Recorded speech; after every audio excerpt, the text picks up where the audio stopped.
Thank you, Mr. Speaker. I appreciate it very much.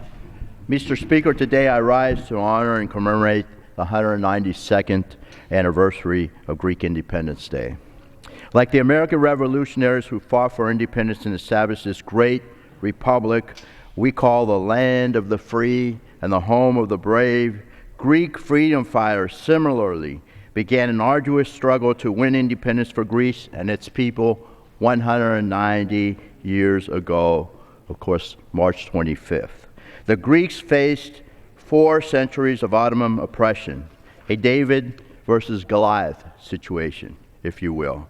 But beginning the revolution on March 25th was no coincidence. This was the holy day dedicated to the Mother of God, Theotokos. And as such, they had their champion, their savior, and their protector by their side. As Archbishop Germanos of Patras raised the flag of revolution over the monastery of Agia Lavra in the Peloponnese, Eleftheria y Thanatos, liberty or death, became their battle cry. As is true in our own country, the price of freedom was great, with brave men and women fighting for God and country in the hope of a better world for future generations. Our Greek brothers sacrificed much for their independence, and there are many stories which I could share to demonstrate the heroism they exhibited.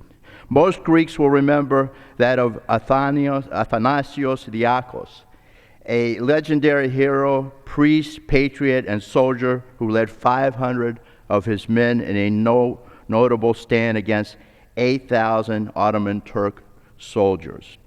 While Diakos' men were wiped out and he fell to enemy hands, which tortured him before his death, he became the image for Greeks to give all for all, give for love of faith and homeland. May his memory be eternal, Mr. Speaker. The revolution brought independence to Greece and emboldened those who still sought freedom across the world. It proved a united people through sheer will and perseverance can prevail against tyranny. And it is a sentiment which can still be found among Greeks today, Mr. Speaker. Greek soldiers served alongside Americans in World War II, World War I, of course, in the Korean War. They've always been our allies, Mr. Speaker, and continue to be today. This week, the joint naval exercise Noble Dina is expected to conclude.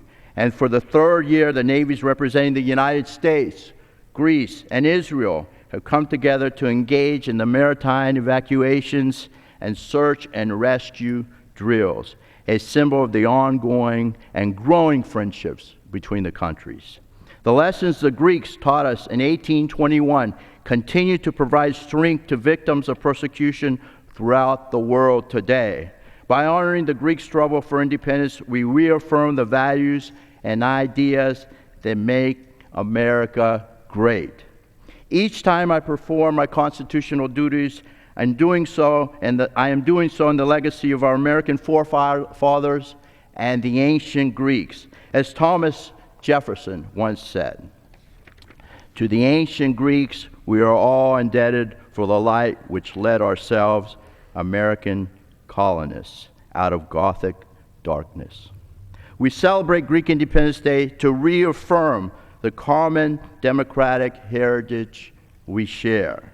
And as Americans, we must continue to pursue this spirit of freedom and liberty which characterizes both great nations. Thank you very much, Mr. Speaker. Thank you very much. I yield back the balance of my time.